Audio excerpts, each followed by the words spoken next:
예, 20장의 내용은 그 예수님을 책잡기 위해서 어떻게 하면 예수님을 잡아 죽일까, 또 예수님을 깎아내릴까, 이런 불순한 의도와 목적을 가지고 예수님에게 그 대답하기 어려운, 이렇게 해도 저렇게 해도 걸릴 만한 그런 문제들을 가지고 예수님에게 나온, 그래서 예수님에게 물어보는, 사람들의 제목이 질문이라고 하는데 이건 몰라서 물어보는 그런 질문이 아닙니다. 이제 그런 거기에 대한 예수님의 답변이죠. 그 앞에 19장 보면 47절 마지막에 대제사장들과 서기관들과 백성의 두목들이 예수님을 죽이려고 꾀하되 서로 머리를 맞대고 어떻게 하면 예수님을 죽일 수 있을까, 그런 방법들을 지금 만들어내는 겁니다. 이제 그 내용들이 여기 20장에 보면 이제 그런 거기서 머리를 맞대고 생각해낸 그런 질문들을 가지고 와서 예수님으로 하여금 올무에 걸리게끔 하는 이제 그런 내용이죠. 먼저 큰 틀에서 본다면 우리가 물론 예수님처럼의 그 완전한 지혜는 가지고 있지 않지만 그래도 항상 이 사탄은 성도들로 하여금 이 걸려 넘어지게 하려고 하는 그런 역사가 언제나 있다. 당연한 거죠. 사탄의 입장에서는. 그런 줄 알고 우리도 항상 이렇게 하나님의 지혜를 구해서 영들을 분별하고 진리의 말씀을 바르게 분별하고, 그래서 그 올무에 걸려 넘어지지 않도록, 사기꾼에게 안 속아 넘어가야 되는데 세상 것으로도 우리가 모든 영적인 면에 있어서, 모든 면에 있어서 그런 꼬투리가 잡힐 그러한 죄를 짓지 않아야 될 것이고, 사도 바울처럼, 그리고 우리를 이렇게 무너뜨리려고 하는 이런 간교한 사단의 속임수에 속아 넘어가지 않도록 깨어있고 분별할 수 있는 그런 지혜와 그런 분별력과 믿음을 우리가 항상 갖추도록 이렇게 힘을 써야 될 것입니다. 오늘 여기 먼저 1절, 2절에는 예수님에게 나와서 그때도 성전에서 백성을 가르치시고 복음을 전하실 때, 이제 이 20장 1절 이하에 나온 이 사건은 이제 고난주간에 화요일 날 있었던 이제 그런 사건 중에 하나입니다. 당신이 무슨 권세로 이런 일을 하는지, 이 권세를 준 이가 누구인지 우리에게 말하라. 이런 일을 한다. 그 앞에서 예수님이 성전을 정결케 한다고, 성전에 들어가서 장사하는 자들을 내어 쫓으셨다. 예수님이 사역하시는 동안에 성전을 정결하게 하신 일이 2번 있었습니다. 우리 요한복음 2장에 보면 사역 시작 초기에 성전을 정결케 하셨고, 오늘 본문처럼 이제 마지막 십자가를 앞에 두신 그 주간에 성전을 정결케 하시는, 시작할 때도 하셨고 마지막 때도 하시는, 그러니까 당시의 교회가, 물론 실제적으로 그 성전이 이런 장사하는 집 강도들이 득실거리는 그런 소굴이 된, 다 타락해가지고 이 신앙, 교회를 자기의 어떤 이익의 수단과 방법과 도구로 삼는 그런 상황이었습니다. 그러니까 예수님이 시작하실 때도 그랬고 3년 이렇게 사역을 하셨지만 전혀 변화되지 않는, 그래서 마지막에도 이제 십자가를 앞에 두시고도 이 성전을 정결케 하시는 그런 이제 예수님의 진노의 어떤 심판주의 모습을 보여주시는데, 자, 이거 당신이 무슨 권세로 성전에서 이걸 다 쫓아내고 했느냐는 거죠. 그리고 또 하나는 47절의 마지막 19장, 그 19장 47절에 예수께서 날마다 성전에서 가르치신다. 성전에서 아무나 못 가르칩니다. 당시에 사내들인 공의 허가를 맡아서 그런 자들만이 성전에서 하나님의 율법을 강의할 수 있고 가르칠 수 있는데, 도대체 당신이 무슨 권세로 이것을 성전을 가서 거기서 장사하는 사람들 다 사내들인 공의 회원들의 거기에다 묵인하여서 이루어지는 일들인데 무슨 권세로 지금 그걸 다 쫓아내고 또 무슨 권세로 지금 성전에서 말씀을 가르치냐? 이건 몰라서 그런 게 아니라 그랬습니다. 자기들은 준 게 없으니까. 그러면 자기가 아마 뭐 하나님께로부터 받았다라고 하면 뭐 하나님께로부터 받았다라고 하면 얼마든지 거기에 대해서 거짓말하지 말아라. 뭐 참난 때다. 예수님이 하나님의 아들이라 하면 참난 때다 그러고 오히려 그거로 인해서 전 죽어야 된다 뭐 그런 거 아닙니까? 자기들에게 의해서 준 것도 아니고 하나님께서 주셨다라고 하면 또 참난 때다 할 것이고, 그래서 그 예수님 어찌하든지 이거 잡아 죽이려고 이제 하는 그런 불순한 목적을 가지고서 이렇게 따져 묻는 거죠. 뭐 우리에게 말하라. 그때 예수님께서는 거기 3절 4절에 말씀한 대로 그들의 모든 중심을 다 아시는데, 나도 한 말을 너에게 물으니 내게 말하라. 요한의 세례가 하늘로서 즉 하나님께로부터 온 것이냐 아니면 사람에게로부터 온 것이냐? 즉 요한의 이 사역이 하나님이 보내신, 그래서 하나님의 참 선지자냐 아니면 하나님이 시키지도 않았는데 그냥 자기가 스스로 내가 선지자다 해가지고 사람으로부터 비롯된 것이냐? 대답해. 그러니까 자기들이 의논할 때 하나님께 세운 선지자다 사실 다 알지만, 그러면 세례 요한이 특히 예수님이 이 메시아시다, 하나님 백성 그 어린 양, 유월절 어린 양으로서 우리의 모든 죄를 지고 가는 하나님의 어린 양이다, 이 그리스도라고 이렇게 증거했는데 왜 요한의 말을 안 믿는가? 할 말이 없잖아요. 그렇다고 또 사람으로부터 왔다고 하니까 백성들은 세례 요한이 진짜 선지자다, 헤롯을 다 책망하고 그로 인해서 순교당해. 그런데 또 사람으로 했다면 백성들에게 이건 돌로 맞고 참선자를 부인하니까 백성들에게 그들이 이제 큰 어려움을 겪을 것이다. 그러니까 이래도 생각하고 저래 생각해도 이건 안 되겠다, 모르겠다. 그래서 어디로 왔는지 알지 못하노라.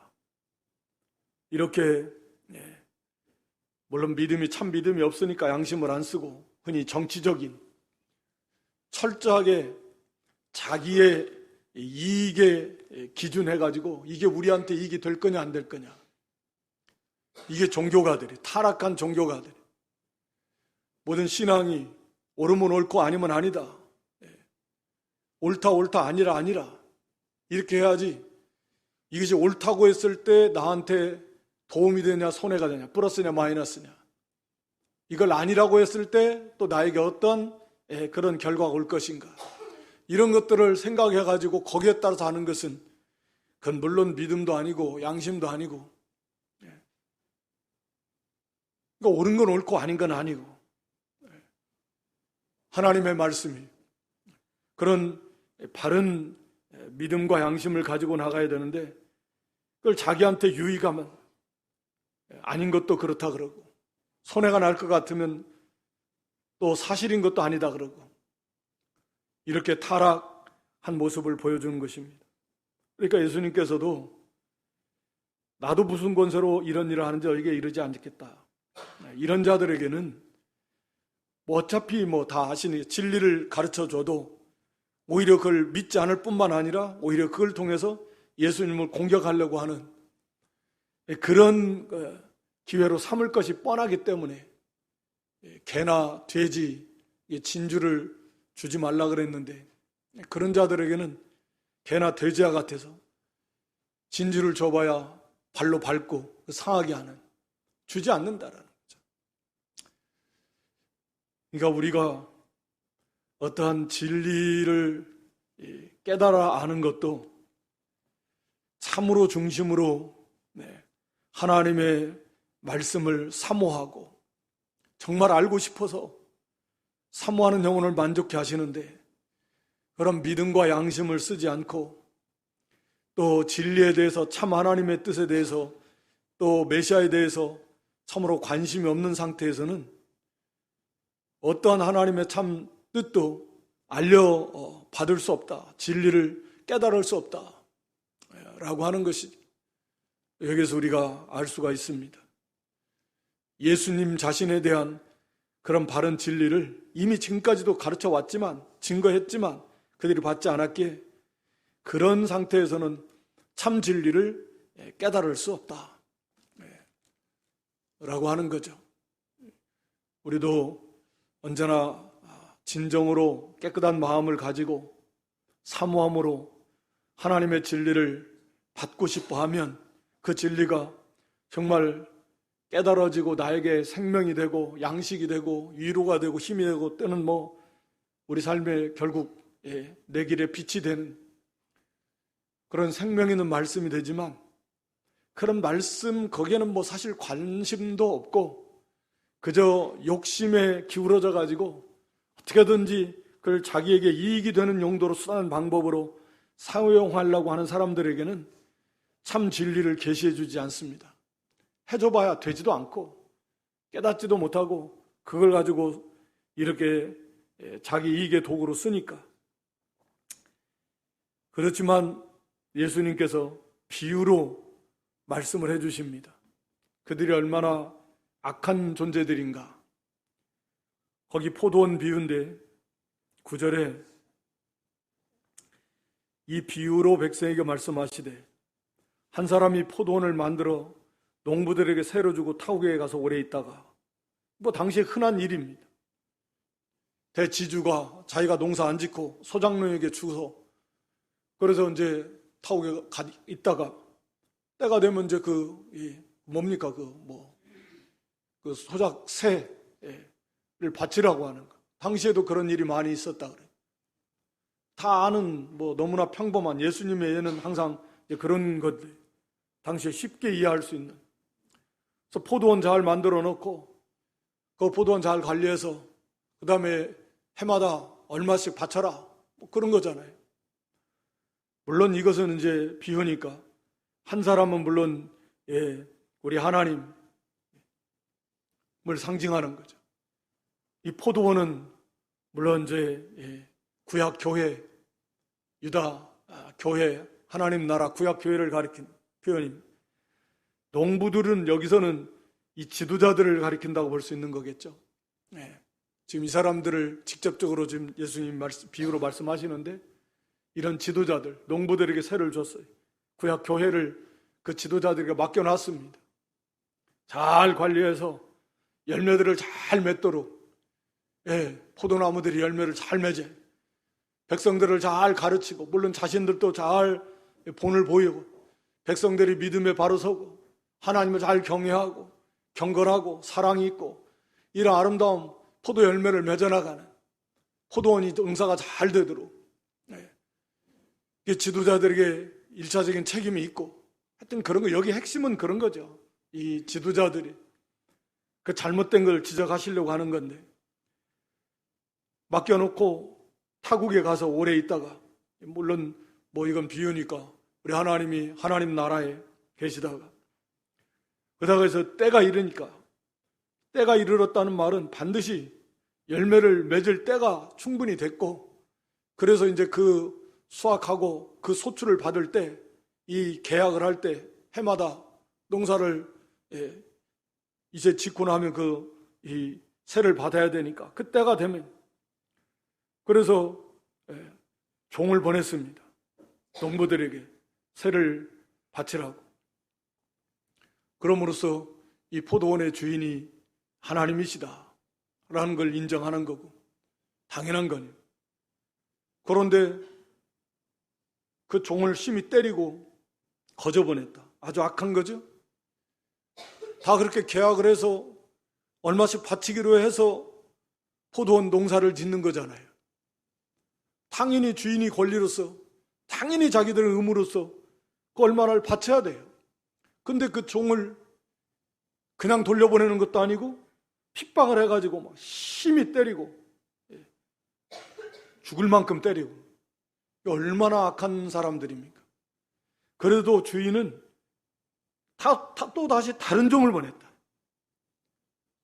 한 번만 그래도 세상 이런 못된 사람들이 다 있나, 그 권세를 가지고 와서 다 멸해야 되지만 하나님은 오래 참으셨다 그 말입니다. 하나님은 긍휼이 풍성하셔서 오래 참으시면서 또 다른 종, 선지자들을 보내는 거죠. 종들을 보내는.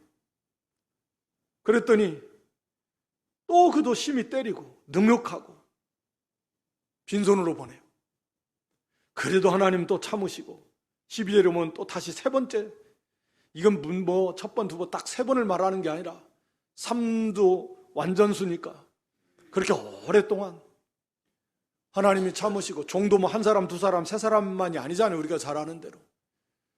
그렇게 많은 종들을 보내요. 하나님이 원하시는 열매 좀 바쳐라.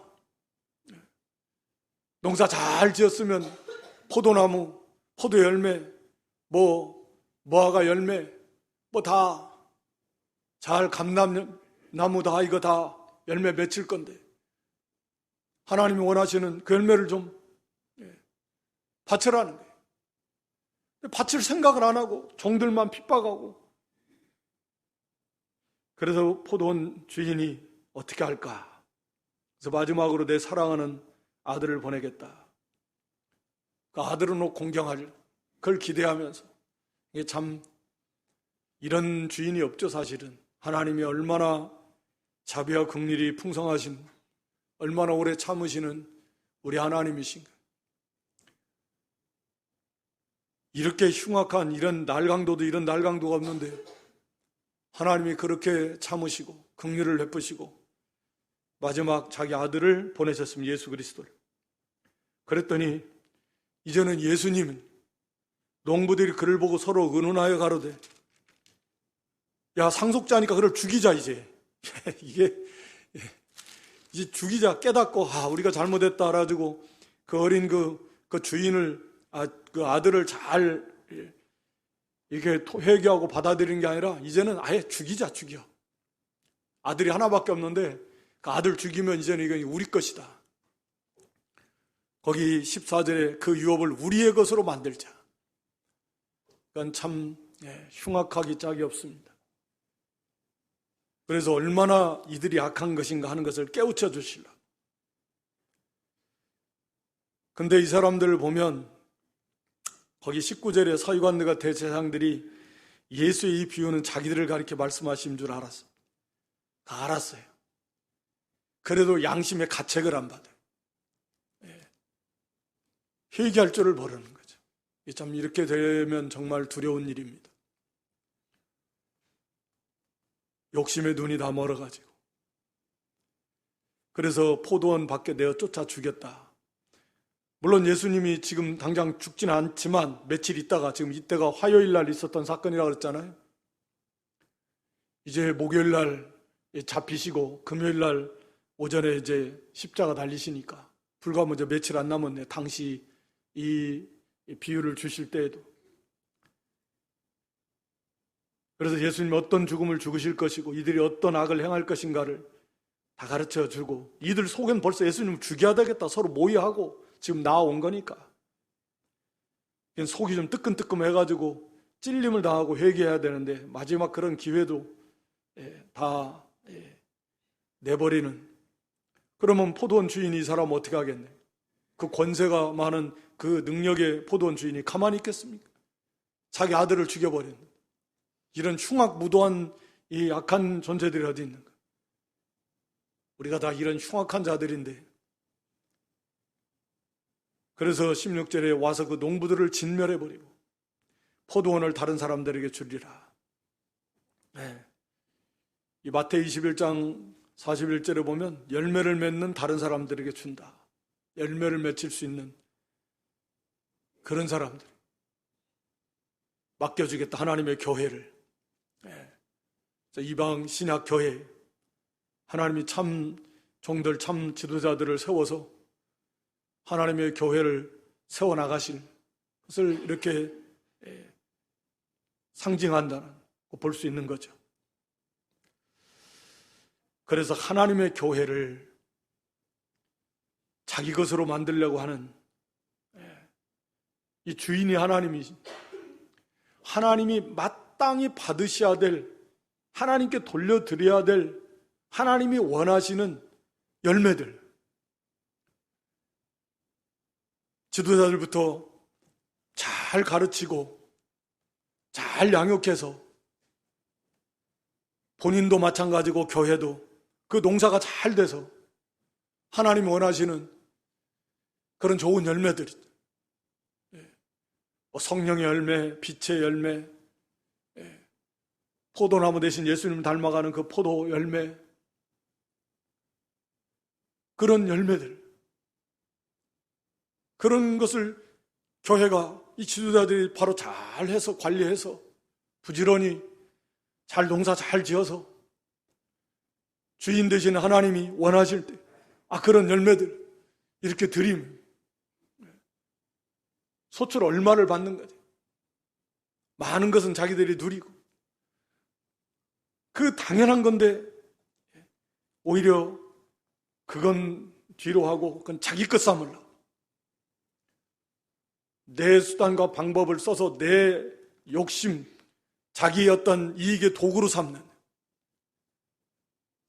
그런 지도자들이 1차적으로는 또 교회 신앙생활을 무슨 자기 유익의 수단과 방법, 그런 도구로 쓰려고 하는 그런 사람들도 다 해당이 되는 거예요. 하나님이 다 심판하시겠다. 이게 얼마나 악한 일인가 라고 하는 것입니다. 그러니까 16절 하반절에 보면 다 진멸하고 포도원을 다른 사람들이 주리라 하시니 사람들이 듣고 가로되 그렇게 되지 말아지어다.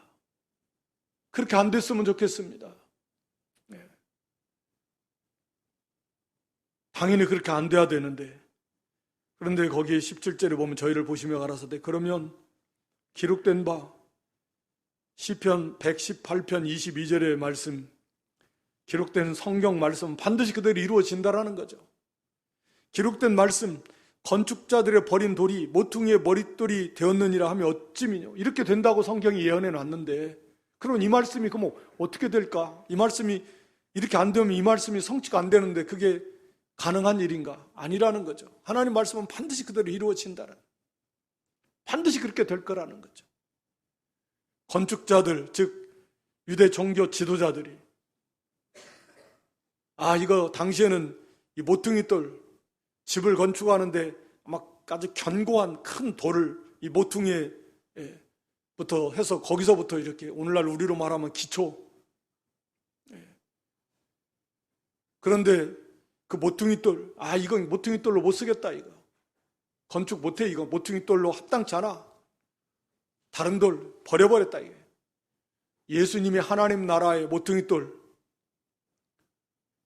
하나님 나라 성전의 모퉁이돌, 하나님 나라의 모퉁이돌인데 자기들은 예수가 그리스도가 아니라는 거예요. 모퉁이돌 아니라는 거예요. 버려버렸다. 십자가에 달려 죽여버렸어요. 그렇지만 하나님은 바로 그 버린 돌, 건축자들은 못 쓰겠다고 유대 종교 지도자들이 버려버린, 죽여버린 바로 그 그리스도를 하나님은 모퉁이의 머릿돌, 하나님의 나라의 그런 머릿돌, 모퉁이돌 삼으셨다라는 거죠. 하나님이 하셨다라는 귀한 일이다. 이 말씀대로 반드시 이루어지게 될 거다. 반드시 이루어진다라는 거예요. 이들은 버릴 것이지만 하나님은 바로 이들이 버린 예수님이 바로 그리스도인 확실한 증거로서 그리스도를 통해서 하나님의 나라를 세우실 거다라고 하는 거죠.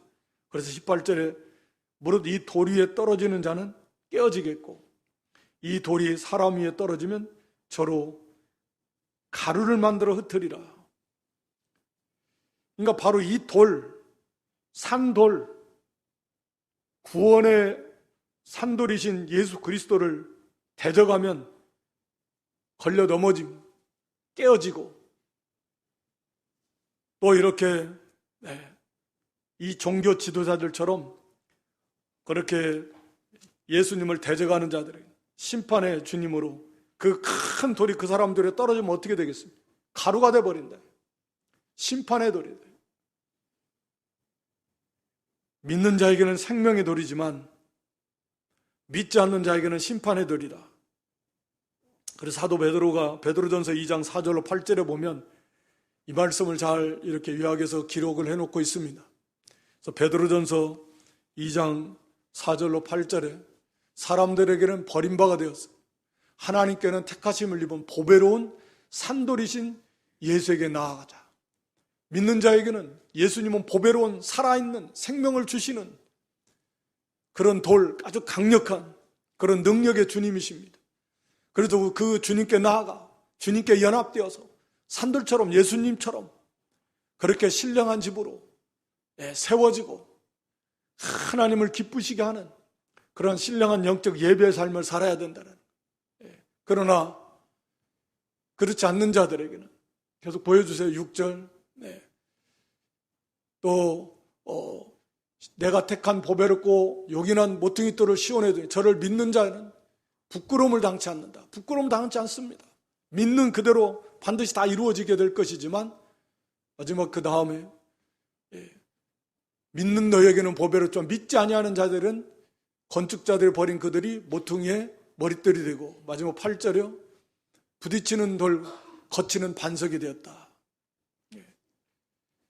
부딪히는 돌, 거치는 반석, 걸려 넘어져서 돌에 넘어져서 깨어져 버리는. 그러므로 그렇게 비참하게 되는 것입니다. 그리고 여기 본문에는 가루가 된다. 가루. 그러니까 생명의 주님이시지만 심판의 주님이시다. 그러니까 예수 그리스도를 영접하지 않으면 이건 감당할 수 없는 하나님의 무서운 심판을 피할 길이 없다 라고 하는 겁니다. 거기 데살로니가후서 1장 7절로 9절 한번 볼까요? 데살로니가후서 1장 7절로 9절. 환난 받는 너희에게는 우리와 함께 안식으로 갚으시는 것이 하나님의 공이시니 주 예수께서 저희 능력의 천사들과 함께 하늘로부터 불꽃 중에 나타나실 때에 하나님을 모르는 자들, 우리 주 예수의 복음을 복종하지 않는 자들에게 형벌을 주시리니. 그 다음 9절 볼까요? 이런 자들이 주의 얼굴과 그의 힘의 영광을 떠나 어디로 들어가요? 영원한 멸망의 형벌을 받으리라. 영원한 멸망의 형벌. 우리 주님께서 능력, 불꽃 가운데서 강림하실 때 우리 믿는 자들에게는 정말 우리 영광의 주님을 공중에서 영접하셔서 기이 여김을 받으신다. 그 부활의 주님이 정말 기이 여길 만큼 그렇게 놀라운 영광의 모습, 또 우리도 그와 같은 부활체 몸으로 변화돼서 주님을 영접하게 되지만 그렇지 않는 자들에게는 영원한 멸망의 형벌을 받을 수밖에 없습니다. 우리 주님은 생명의 주님이시지만 또 거부하는 자에게는 심판의 돌이 된다라고 하는 거죠. 그리고 여기 19절에 말씀드린 대로 서기관, 대제사장 자기들을 가리켜서 이 비유를 주신 줄 알았으면서도 예수님을 잡아 죽이려고 했지만 백성들을 두려워해서 그러니까 뭐 마음이 너무 굳어서 하나님을 두려워하기보다는 백성을 더 두려워하고 백성들의 여론, 인기, 물론 뭐 돈이나 그를 잃어버리면 자기들이 누리는 명예나 권세나 또 어떤 물질, 돈 이런 거 다 누리지 못하니까 이런 것들을 더 훨씬 더 중요하게 여기니까 이런 가룟 유다 같은 경우도 마찬가지. 우리가 볼 때는 예수님께서 직접 떡을 찍어다가 주시면서 내가 찍어다 주는 그 사람이 그다. 이렇게까지 하는데도 깨닫지를 못한다라는 것은 그러니까 그 얼마나 이 탐욕이 무서운가 그 결과가. 가룟 유다는 돈을 얼마나 사랑했으면 좋아했으면 그 스승 예수님을 3년씩이나 가르치고 보살펴주고 인도한 예수님을 팔아먹은. 오늘날도 우리가 그런 일들 비일비재해 봅니다. 돈에 눈이 멀면요 남편이고 아내고 부모고 자식이고 막 다 갖다 죽이잖아요. 죽여. 끔찍한 일들이 막 너무 많이 자주 일어나는 것 같아요. 이거 뭐예요?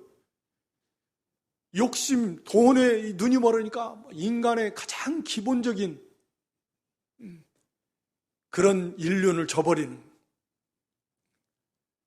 끔찍한 일들입니다. 아, 그럴 수 있구나, 사람이. 그럴 수 있다. 그러니까 이게 돈에 한번 눈이 가려워지기 시작하면 마음이 물론 굳어지고 끔찍해지는 거죠. 이렇게 그래서 강팍해지지 않도록 또 이 탐욕에 물들지 않도록 부지런히 매일매일 말씀으로 권고를 받으면서 회개하면서 이 마음을 부드럽게 해야 되고 성결하게 하고 끊임없이 매일 우리가 이 싸움을 싸우면서 나아가야 됩니다. 그렇지 않으면 자기도 모르는 사이에 마음이 굳어져 버려요. 욕심이 들어와서 그 사람 마음에 자리 잡으면 사람이 마음이 굳어지면 사람이 벌써 굳어져요. 말씀의 은혜가 안 되고 당연히 심겨지지 않으니까 모든 것이 생각하는 강팍해지고 삶의 전 영향에 말이나 행동에 삶 속에 다 나타납니다. 그것이 정도가 이제 심하게 되면 이제 어떻게 될지 모르는 거죠. 비참하게 되는 거죠. 다 소경이 돼가지고 시험과 올무와 여러 가지 어리석고 해로운 정욕에 떨어져서 지나놓고 어리석지만 그때는 어리석어 보이지 않아요. 미혹을 받아가지고 믿음에서 떠나고 침륜과 멸망에 이르게 되는 것입니다. 그리고 여기 20절에도 보면 이해 실패했어요. 앞에서 무슨 권세로 이 따져 물어서 예수님 올무에 걸리게 하려다가 안 되니까 이해. 저희가 엿보다가 이제 다시 또 이제 안 되겠다. 라고 총독의 권세에 붙여야 되겠다. 참 회개이런커녕 끝끝내 예수님을 죽이려고 하는 이 시도를 포기를 안 합니다. 사단이 사단에게 붙잡혀가지고 한두 번 실패했다고 사단이 포기하는 거 아니에요. 한두 번 우리가 시험 이겼다고 그거 끝나는 거 아니잖아요. 이에 저희가 엿보다가 이제 예수님을 총독의 권세에 붙여야 되겠다고 세금 문제, 납세 문제를 가지고 나옵니다. 그래서 21절에도 간교하게 그 말은 맞지만 그 목적이 선생님 당신은 바로 말씀하시고 가르치신다. 언제나 바르게 말씀하고 가르쳐 주신다. 그러면서 이 납세 문제 이거 가이사에게 로마에게 세를 내야 됩니까? 내면 안 됩니까? 물어보는 거죠. 우리가 잘 아는 건데. 그러니까 로마의 정부에 세를 내라 그러면 백성들로 하여금 당시 유대인들은 로마에 세금 내는 것 얼마나 그걸 힘들어하고 원수로 삼고 있는데 로마 편에 서러면 백성들에 대한 인기가 확 떨어지게 될 것이고 우리 그리스도가 아닐 거야. 우리 편이 아니다. 우리를 위한 그리스도라면 어떻게 로마에 세를 내라고 할 것인가 아주 곤고한 지경에 처하게 될 것이고 세를 안 내야 된다 그러면 이건 완전히 로마 정부에 대해서 대놓고 대항하는 것이니까 이건 뭐 반역에 준하는 죄다. 그러니까 총독의 권세에 붙여야 되겠다. 그러니까 총독의 손을 빌어서 죽여야 되겠다. 이제 그런 목적을 가지고 참 이렇게 예수님에게 나온 건데, 예수님께서는 보여주시면서 우리가 잘 아는 가이사의 것은 가이사에게, 하나님의 것은 하나님께 바쳐라. 네. 하나님의 지혜죠. 네. 어떻게 변박할 수 없는 하나님의 지혜로 가이사의 것은 가이사에게, 가이사는 로마 황제의 칭호입니다. 그러니까 국가에 대한 의무와 책임은 다 해야 되고 또 하나님의 것, 즉 하나님에 대한 의무와 책임도 다 해야 된다. 이것이 물론 큰 틀에서 보면 이게 하나님의 뜻이죠. 하나님에 대한 사랑, 사람에 대한 사랑, 우리가 십계명, 그 전체가 하나님의 뜻입니다. 그러니까 큰 차이는 뭐냐? 우리 믿는 성도와 믿지 않는 사람들의 차이, 그러니까 일반적인 신앙의 행위가 아닌 뭐 도덕적인 선을 행한다, 뭐 가정을 세워나가는 것도 마찬가지고 세금을 납부하는 것, 그건 예수 믿는 사람이나 안 믿는 사람이나 똑같은데 그 차이는 어디에 있냐면 우리 예수 믿는 사람들은 이게 하나님의 뜻이라는 거예요. 네.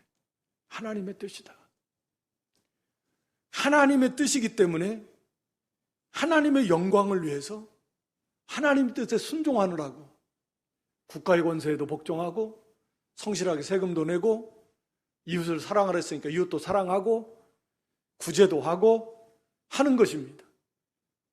안 믿는 사람들도 겉으로 볼 때는 똑같이 구제도 뭐 돕는 사람 불우이웃 돕기도 하고 봉사활동도 하고 세금도 내고 도덕적인 면에 있어서는 뭐 부모 공경도 하고 다 합니다만 근본적인 차이는 거기 있다라는 거죠.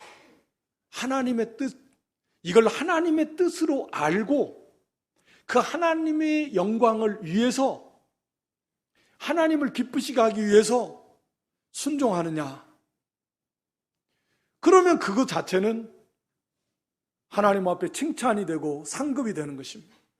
그러나 하나님 없는 사람들은 다른 목적과 의도를 가지고 해요. 사람들에게 뭐 보이기 위해서도 하거나 막연하게 뭐 어떤 내세 뭔가 뭐 위로를 받고 뭐 기뻐하거나 뭐 좋은 것 이런 여러 가지 하나님의 영광을 위해서 하는 것이 아니에요. 하나님을 기쁘시게 하기 위해서 하는 게 아니에요. 하나님의 뜻을 순종하기 위해서 하는 게 아닙니다. 거기에 근본적인 차이가 있습니다. 그러니까 여기 세금을 바치는 거, 국가에 대한 의무, 똑같이 안 믿는 사람들도 해야 되지만 우리 믿는 성도 똑같이 해야 돼요. 차이점은 뭐? 이게 하나님의 뜻이라는 거예요. 우리가 로마서 13장 1절에 로마 13장 1절에 보면 모든 권세는 하나님이 세우신 것이다. 모든 권세는 다 하나님께로 났다. 그러니까 권세에 순종하는 거, 이게 하나님을 순종하느라고 하는 거예요. 모든 차이가 거기에 있는 것입니다. 그러니까 권세를 거스르면 하나님을 거스립니다.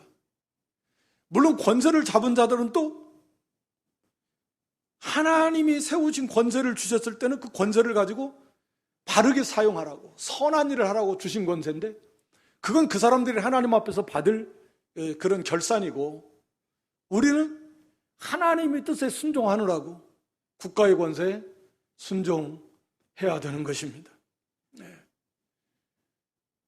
그래서 모든 것이 하나님의 뜻이다. 세금 내는 것 참 쉽지 않지만 하여튼 적법하게 뭐 세금이야 전략할 수 있으면 전략하고, 하지만 무슨 세금을 안 낸다, 탈세를 한다, 이런 것은 합당하지 않다. 하나님의 뜻이 아니다.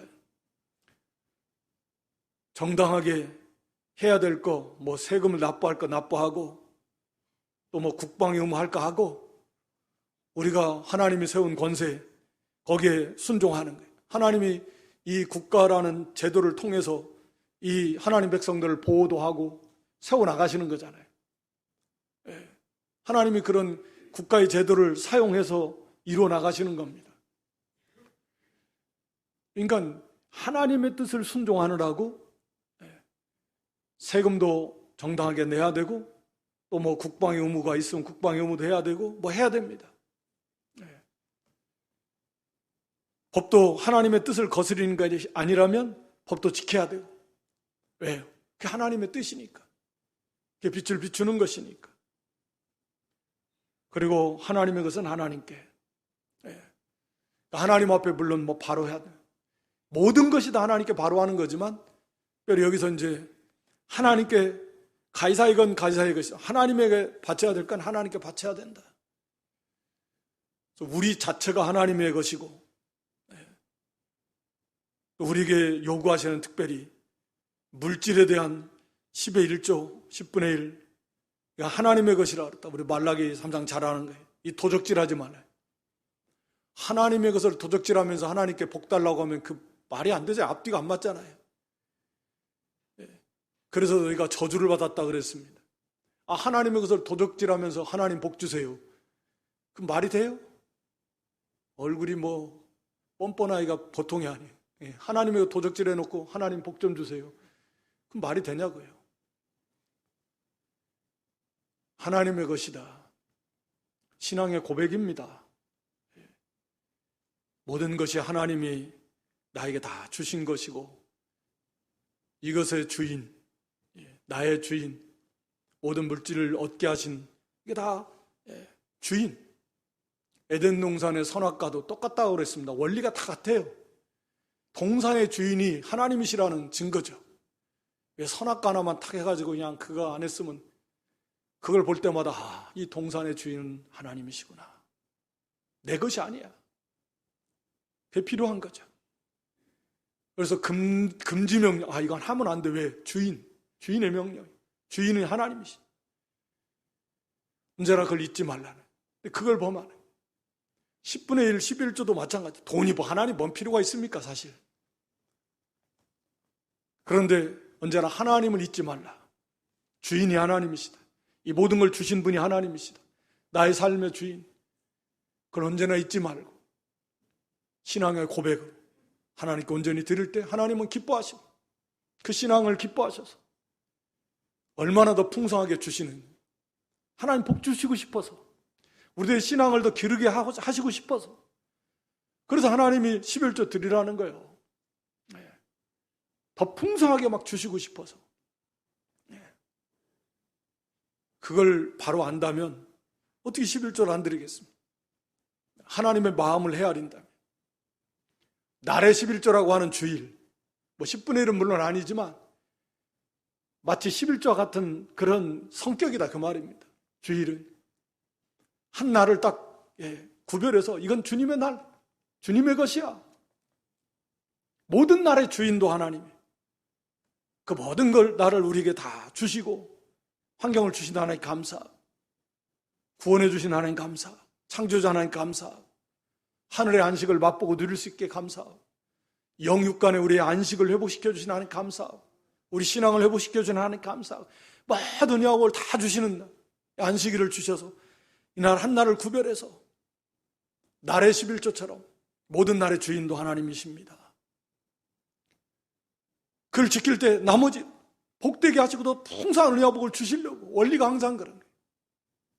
힘들게 하고 막 어렵게 하고 피곤하게 하고 말도 안 되잖아요. 독생자를 주신 하나님이신데. 우리가 그걸 바로 안다면 왜 날의 11조와 같은 주일을 안 지키겠습니까? 하나님의 것을 하나님께 다 바쳐야 돼요. 특별히 하나님이 구별해서 지키라고 하는 것. 물질의 11조도, 날의 11조 성격인 주일도 구별해서 하나님께 드릴 수 있는, 거기에 담겨져 있는, 그걸 요구하시는 하나님의 뜻을 바로 알고, 우리를 향한 하나님의 사랑, 더 풍성하게 주시고 싶어하는 그런 하나님의 사랑, 그걸 좀 바로 깨달아서 우리가 하나님의 것은 하나님께 드릴 수 있고, 또 세상 것도 그게 하나님의 뜻이에요. 하나님 기뻐하시는 도덕적인, 또 국가의 모든 권세, 이런 또는 법적인 하나님 말씀 거스리는 것이 아니라면 지켜서 흠이 없는 그런 하나님의 백성으로 이렇게 잘 만들어져 갈 수 있기를 주님의 이름으로 축원합니다. 오늘 여러 가지 이 사람들의 이 폐역한 모습들, 권세, 욕심에 눈멀어 가지고 그 예수님을 잡아 죽이려고 하는 이들의 폐역한 모습 속에서 예수님의 그 답변, 또 하나님의 지혜, 우리도 늘 이 사단의 괴계가 늘 있는 줄 알고 또 삼가 조심하고 분별하고 또 그것을 이겨나가고 또 하나님의 교회는 하나님의 교회고 하나님 원하시는 그런 열매를 지도자부터 잘 이게 가르쳐서 양육해서 잘 맺혀서 하나님을 기쁘시게 하는 그런 교회 또 그런 저희들이 되어야 되겠습니다. 또 이렇게 심판의 주님, 구원의 주님이시지만 그걸 거부하는 자에게는 무서운 엄미한 그런 심판의 돌이 되신다라고 하는 걸 우리 항상 기억하고 또 이 주님을 힘써 증거하는 마음이 탐욕으로 인해서 굳어지지 않도록 또 하나님의 것은 하나님께 잘 바치고 또 가이사의 것도 가이사에게 우리가 잘 바쳐서 하나님의 뜻을 하나님의 관계 속에서나 또 사람 국가의 관계 속에서나 모든 면에서 이렇게 온전하게 잘 감당해 나가는 그런 저와 여러분 될 수 있기를 다시 한번 주님의 이름으로 축원합니다.